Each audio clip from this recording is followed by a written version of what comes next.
Olá, seja bem-vindo ao Café Filosófico. Hoje a gente conversa com Carla Coutinho, advogada. Olá, Carla, tudo bom? Olá, tudo bem.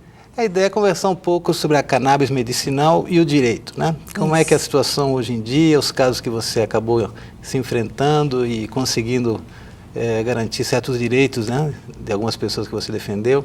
Isso. Já partiria daí, de tentar entender qual é a situação atual, por exemplo, em relação à cannabis medicinal, né? No mundo jurídico, eu diria que é uma situação bem confusa, né? Se nós formos olhar cada dispositivo legal de forma isolada, talvez cheguemos à conclusão de que é proibido numa determinada lei, e em outro momento você chegar à conclusão que não.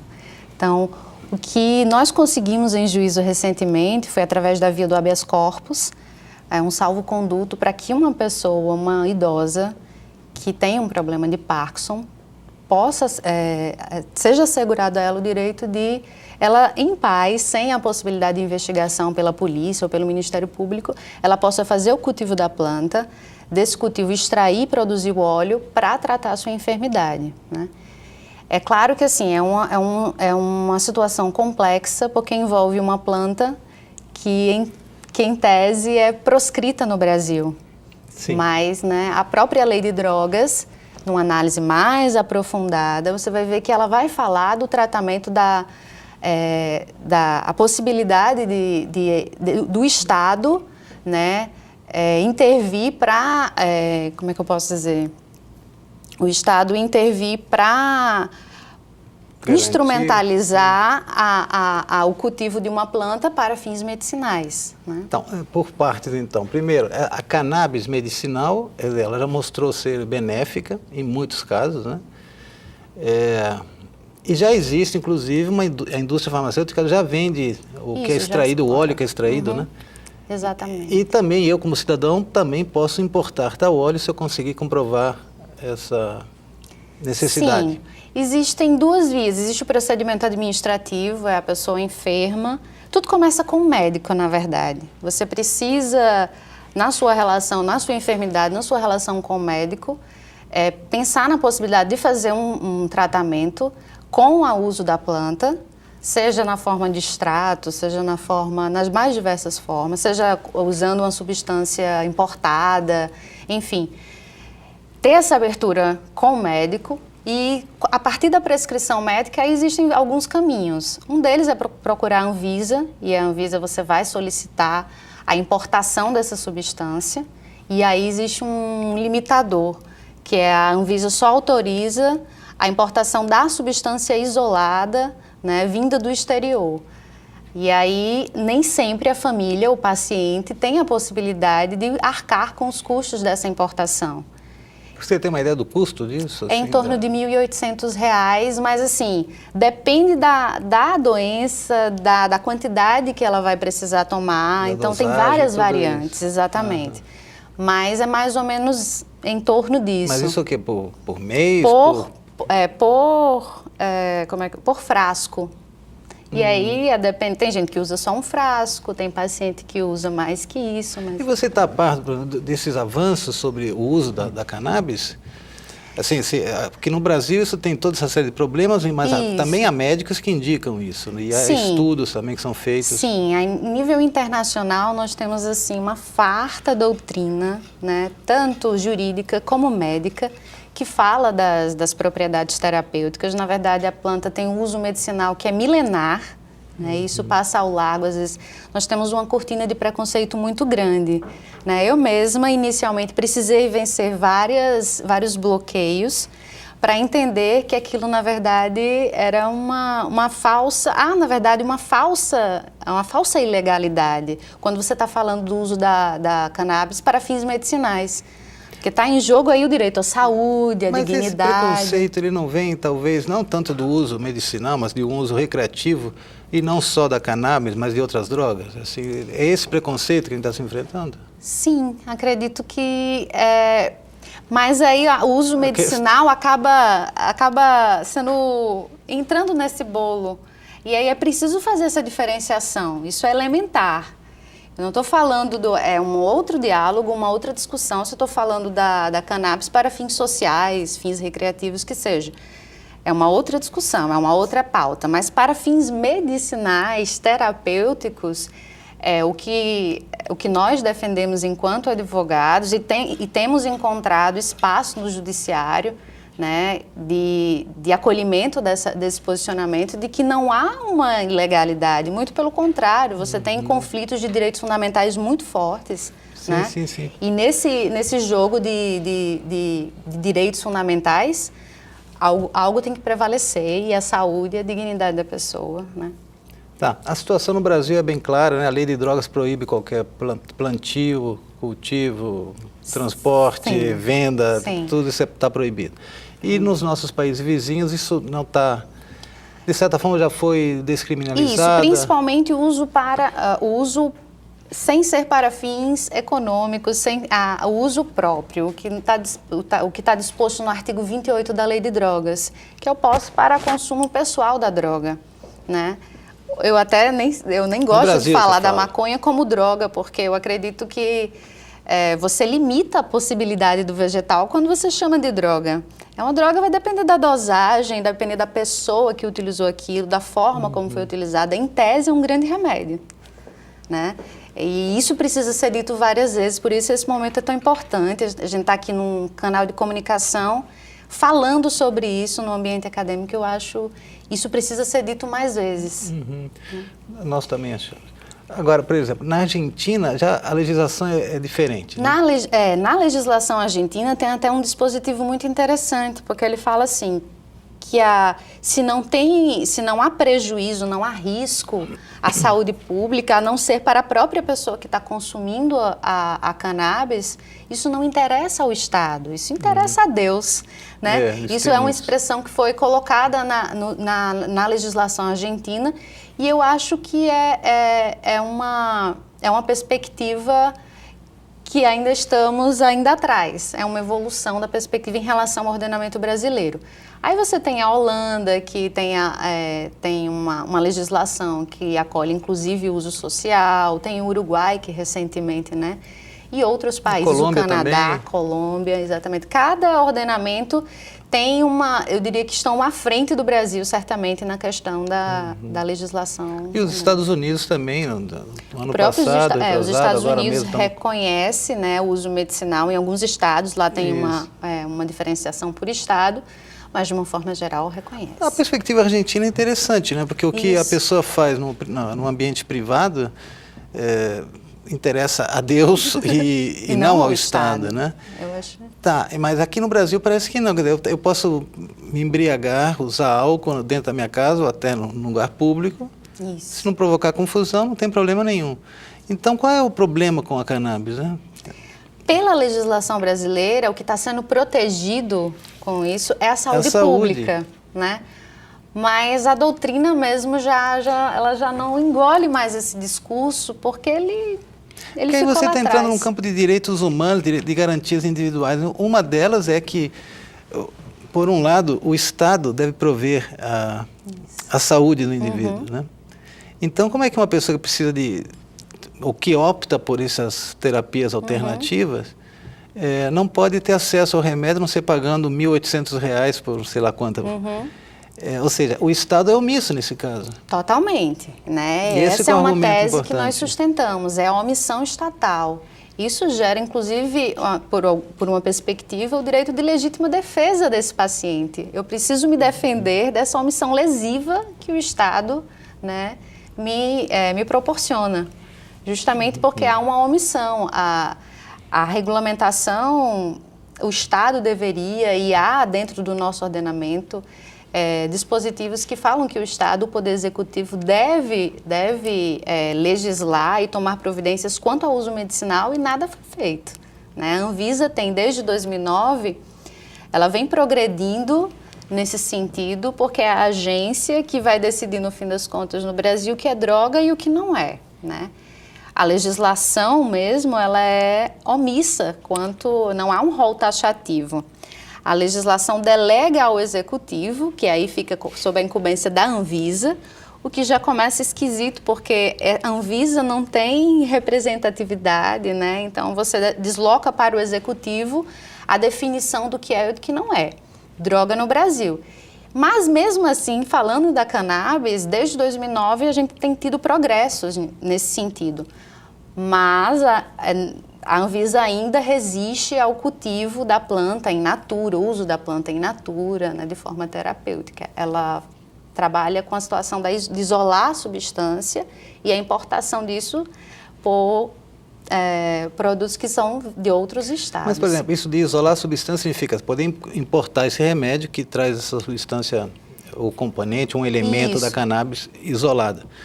Mas há pouco tempo parece que na Paraíba houve uma conquista por parte de um grupo de mulheres que usavam a cannabis. Fala um pouquinho sobre isso, porque também foi uma notícia muito bonita Isso, aqui. Na verdade, a Abrace é um exemplo, assim, é interessante tocar nesse assunto, porque realmente trata-se de uma associação que faz o cultivo coletivo e extrai o óleo, produz o óleo, né, e fornece o óleo para diversos pacientes. E tem sido o grande socorro de muitas famílias no Brasil, né? E graças a uma decisão judicial que foi dada pelo Poder Judiciário Federal da Paraíba e que possibilitou isso. Mas nós tivemos que entrar pela via judicial para que a associação pudesse funcionar de forma legal. Ela existia de forma ilegal. Vocês fizeram a defesa lá? Não nossa banca exatamente, tá. Mas assim, eu estou falando de uma forma da advocacia, né? Sim. Uhum. Porque a rigor o que está em jogo é realmente a dignidade do paciente, né? Um direito ao bem-estar. Direito ao bem-estar. E a pessoa tem que procurar seus direitos. Exatamente. Porque o Estado está sendo omisso. Está sendo omisso. Uhum. No caso da Paraíba, eu não sei qual a extensão desse projeto, dessa cooperativa, quantas pessoas são atendidas.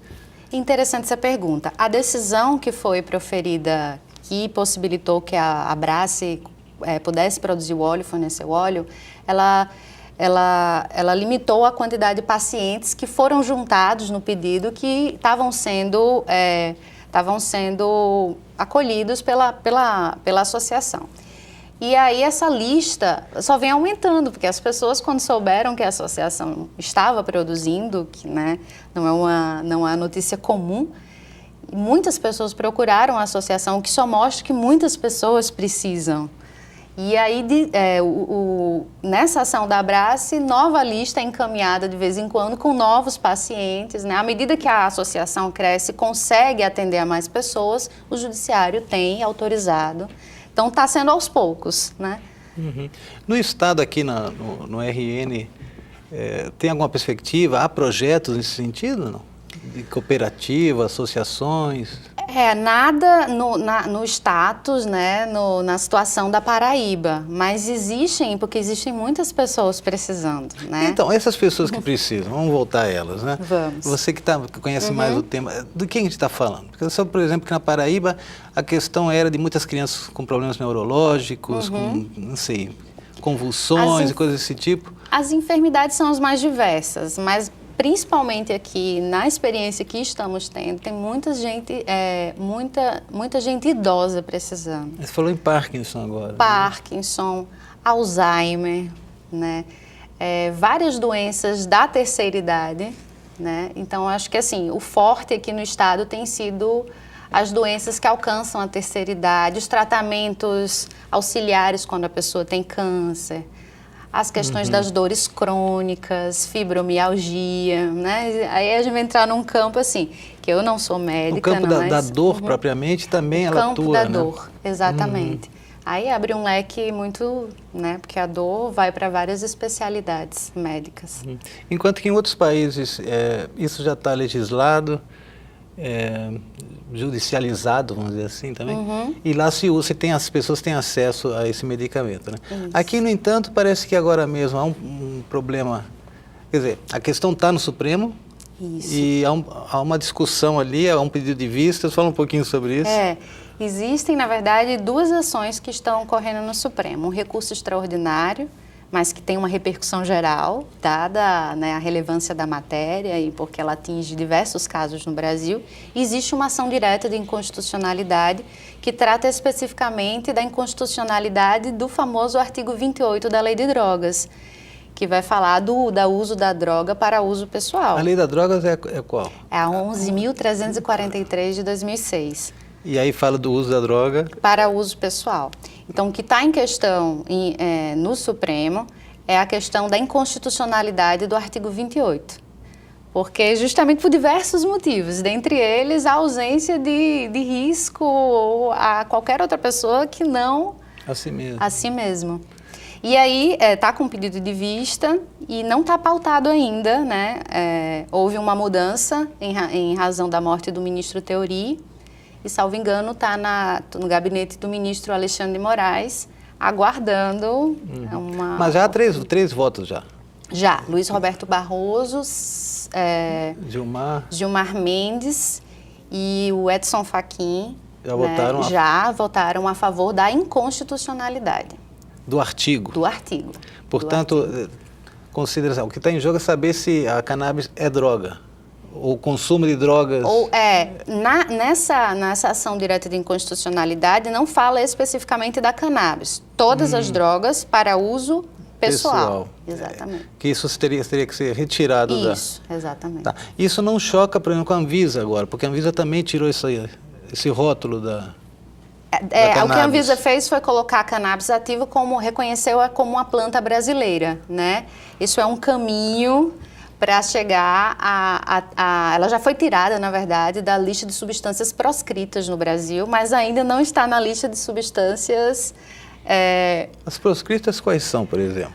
As substâncias presentes na cannabis, por exemplo, o THC ainda... Não, outras que não sejam cannabis, que estão proibidas também. As substâncias da cocaína, de outras substâncias... Se quiser fabricar chá de folha de coca, também não pode? Não pode. Na Bolívia pode, mas aqui não. Aqui não. Certo. Tá, então a Anvisa retira a cannabis desse rol...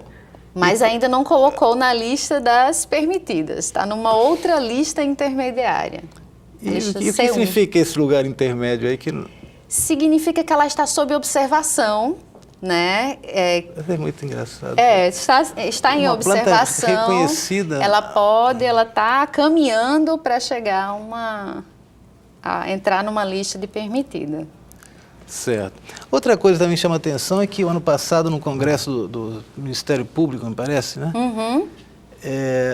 Você chegou a uma conclusão ou um manifesto? Sim. Você pode abordar isso um pouquinho para a gente? Claro, e assim, um prazer tratar desse assunto, justamente porque veio, né, do Ministério Público, um promotor de justiça do nosso estado, o Dr. Marconi Falcone. Ele apresentou uma tese no último Congresso Nacional do Ministério Público, que ocorreu em Belo Horizonte, em que ele fala da ausência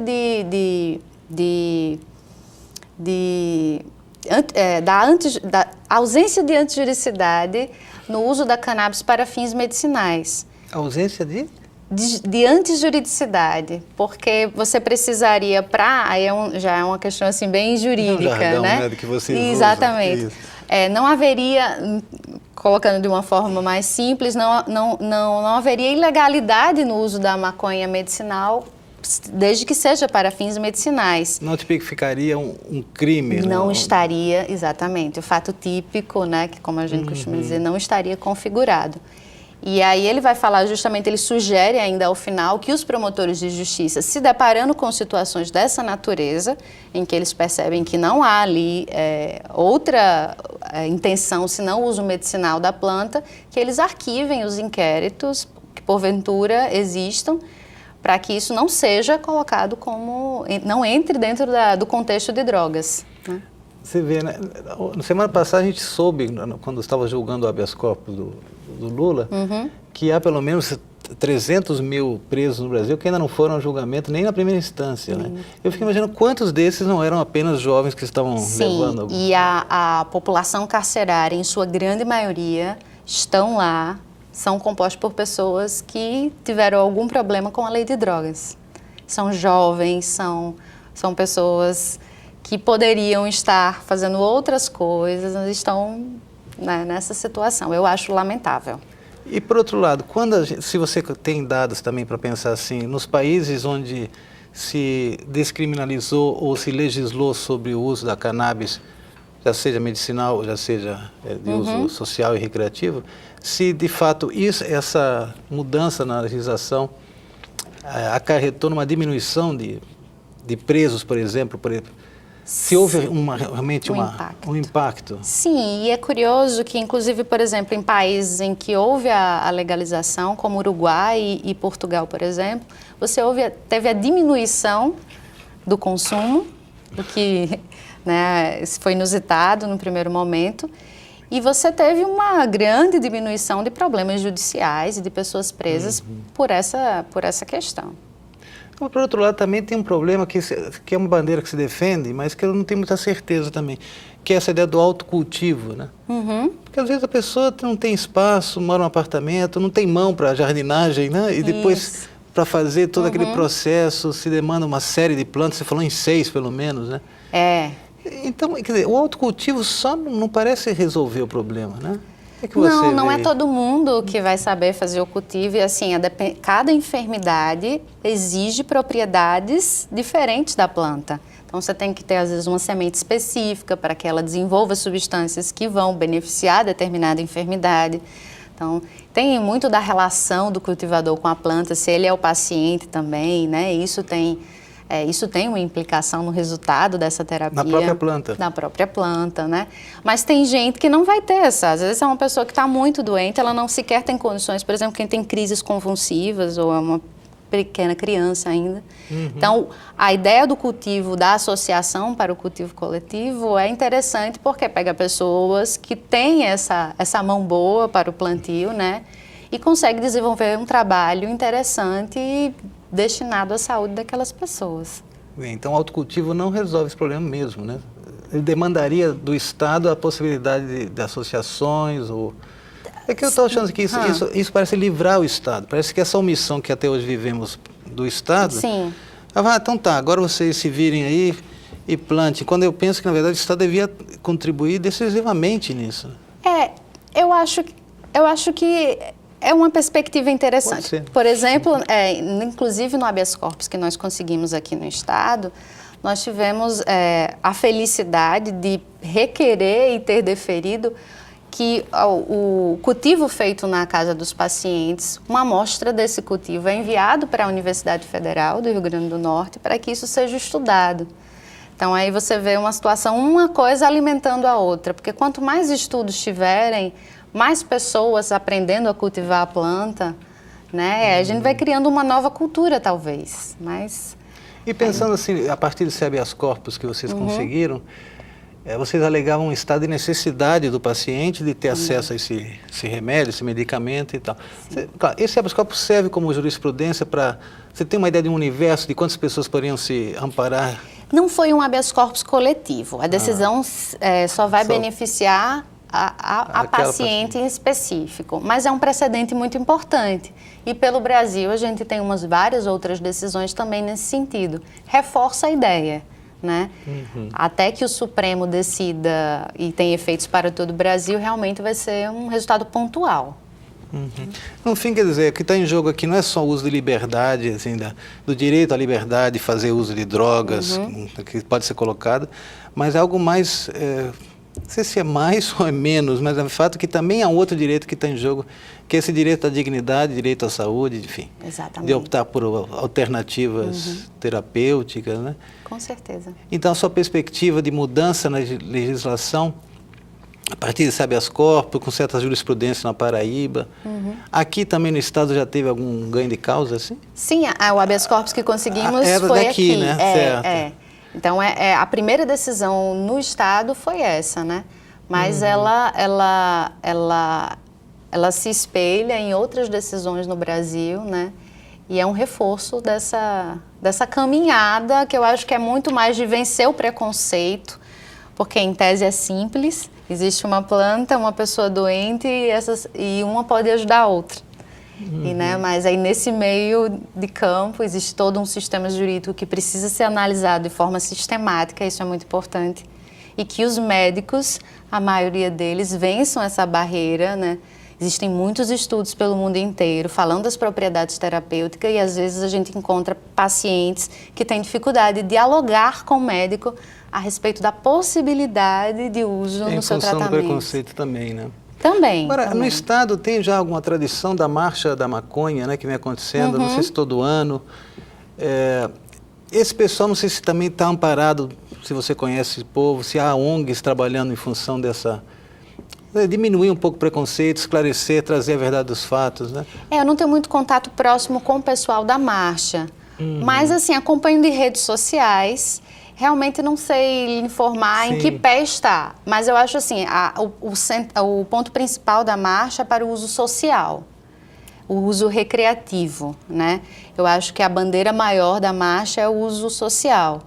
Ah, bom, é porque eu também conheci pessoas ligadas à marcha que defendiam a bandeira porque na verdade também há quem medicinal. defenda que essa distinção ela não faz muito sentido.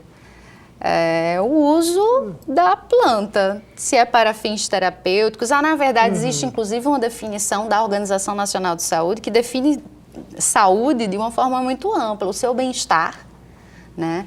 É a sua saúde. E de que forma você busca isso? Está buscando direito à saúde. Então, existem várias, mas eu acredito assim, que o ponto que é incontroverso é que o uso medicinal da planta não pode sofrer nenhuma... Com isso ficamos, doutora Carla Coutinho. Obrigado pela sua Eu que presença agradeço e a esclarecer coisas tão oportunidade. importantes sobre o uso da cannabis medicinal. Muito obrigada. Você que está em casa já sabe, semana que vem tem mais. Até lá.